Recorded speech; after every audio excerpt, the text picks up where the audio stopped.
Hi, I'm Joe Feeks, editor of Pig Health Today, and with me is Dr. Aaron Lauer. He is a swine veterinarian for the Carthage Vet Clinic in Carthage, Illinois. Aaron, thanks for joining us. Thanks, Joe. Ventilation. It's a big part of any swine operation and certainly a big part of any biosecurity program, isn't it? Yeah, when we think about raising pigs or raising any livestock, there's a couple of key inputs: feed, water, and air seem to be the big three, and sometimes we forget about how important that is with regard to pig health and how it affects that. And it keeps them comfortable as well. Yes, so it's an extremely important part of the industry, and one that is fun to continue to watch how we innovate and change over time. So just to get everybody on the same page, walk me through the different kinds of ventilation systems that you typically see in pork operations today. Most pork operations, we've got different styles of ventilation systems. Some of them are relatively simple, natural ventilation, so would simply have curtains or louvers that would open up and down depending on what that barn set point is, above or below a set point there. Some of those then have morphed into a combination where they've got some fans to pull minimum ventilation, maybe in cool weather, or just to get that minimum amount of ventilation done and then go into natural ventilation.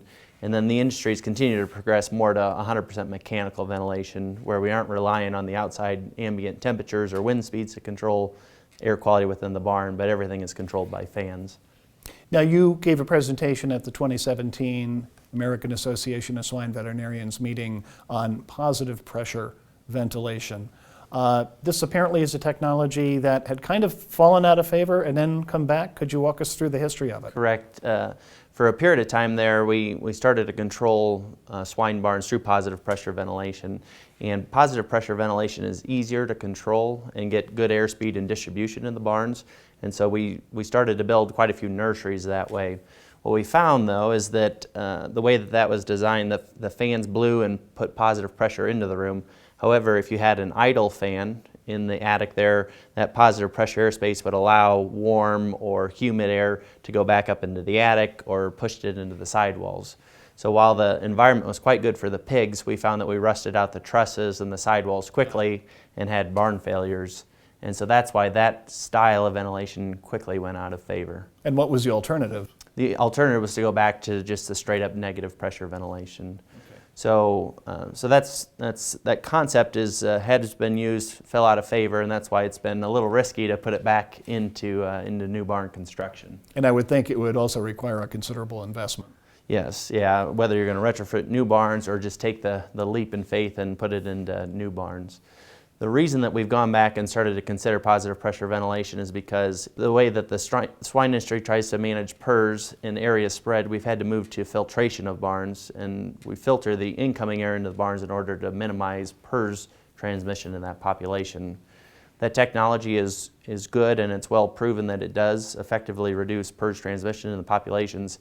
However, taking an old barn with a lot of leaks and cracks in that and expecting 100% of the air to come through, that has been difficult. So if we can flip that around instead and push filtered air into the barn, we don't really care about all the little leaks that may be in there because it's always going to be exhausting out of the barn. So what's changed about the technology that makes it more attractive? So it's really how we've laid it out in the barns. We used to just pressurize the room or the airspace of the barn. What we've tried to design or develop has been maybe if we positive pressure the attic space of the barn, that'll always be pushing air into the rooms and not allow warm or dirty air to come back up into the attic space. So that design or that layout should keep your trusses and that from rusting out very quickly. And does that also ensure better or more uniform airflow so you avoid those hot spots that can cause humidity and so forth? Yeah, we've used some positive pressure in small barns like Boar studs and that, where we push air in through the sidewall and push it through the population. Because of the size of sow farms and trying to get good air distribution in there, we had to go and positive pressure the attic. Now, in your presentation, you mentioned that this is particularly beneficial in Boar studs. Why? The Boar studs have been early adopters of the technology, and there's been Boar studs that have been filtered for a long period of time and then went to the positive pressure because of because of what we believe is going to be better efficacy of the filtration. So those were some of the early adopters of this and did it 15 years ago, but those are small sites and they were a lot of construction cost.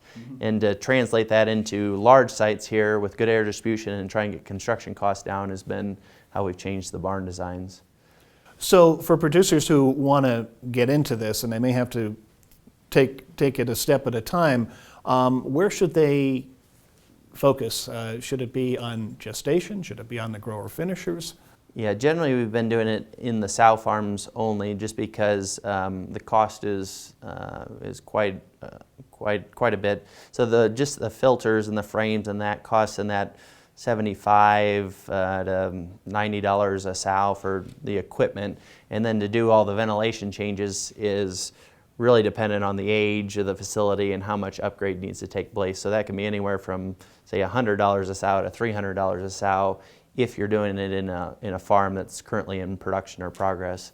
One of the people that presented with me was Pete Thomas with Iowa Select Farms, and they've taken all of their system and retrofitted it and put it into those farms because a lot of those farms are 20, 25 years old and needed new steel and new insulation and new ventilation anyways.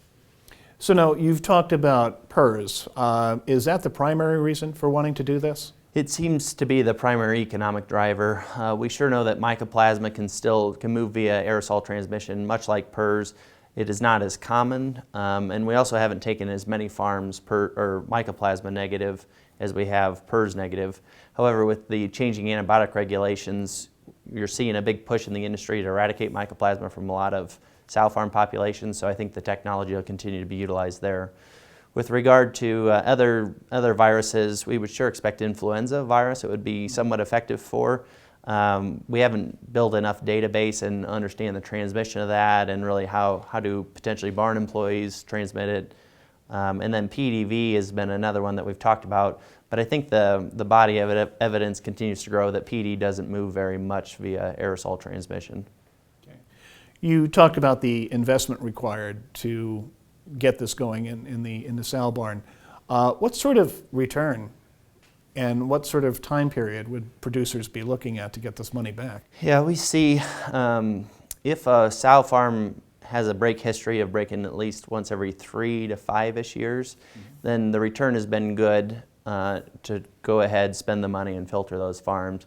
If the farm's breaking less often than every 5 years, then generally you're better off to take your lumps, and that's kind of where that return on investment break point seems to be, is in that 3 to 5 years and below versus 3 to 5 years and above.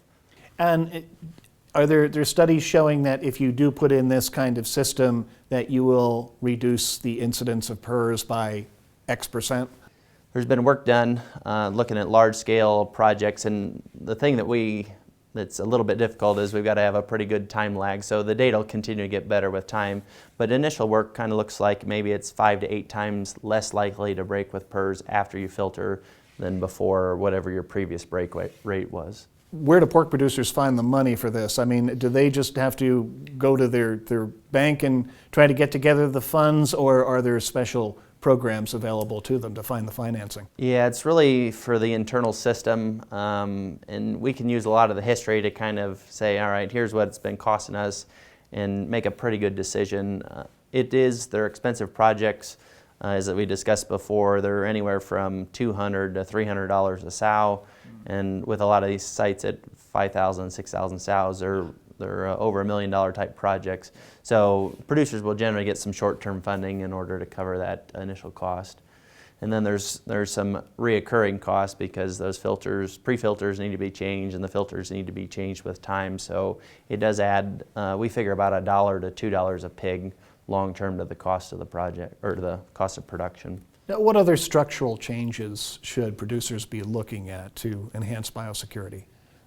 Yeah, this is one of the big components of biosecurity. We believe that, to me, there's a big list, but there's kind of 3 big ones. So air and what your neighbors are doing is the one that we're talking about here. The second would be transportation. So having load-out rooms that you can have good, clean, dirty lines, truck washes, and how you're bringing trailers in, etc., is another big area. And then the third big area is just movement of people and supplies and repair equipment in and out of the farm. And there's a lot of different risk factors there, whether it's the veterinarian visiting or the farm employees or a maintenance crew coming into the farm. But those are the three big areas that if you can control those, seems to reduce the break rate of those farms. Now, we've talked about the benefits to the pigs and the potential benefits to the producers, but what about the structure itself? I would think that if you're improving the airflow and keeping it more consistent and so forth, that it's going to be good for the barn itself. We'll see. Our first farm's only 3 years old so far, so we're not quite sure how it's going to hold up. One of the other big structural changes that we've made is we've changed the way the sidewalls are built. So those used to be just steel and plastic and bad insulation, and now we've used totally sealed walls, and so it's a piece of insulation with some what we call FRP on the outside, so we don't think that it'll push air in there. So that's another big change, and we think it'll help with the building maintenance. Where we're a little concerned with these barns and how they hold up is that the exhaust air out of these barns, instead of being shot out by a fan a long distance, kind of rolls back under the eave and across the roof line. So we're yet to see whether those roofs may not hold up quite as well.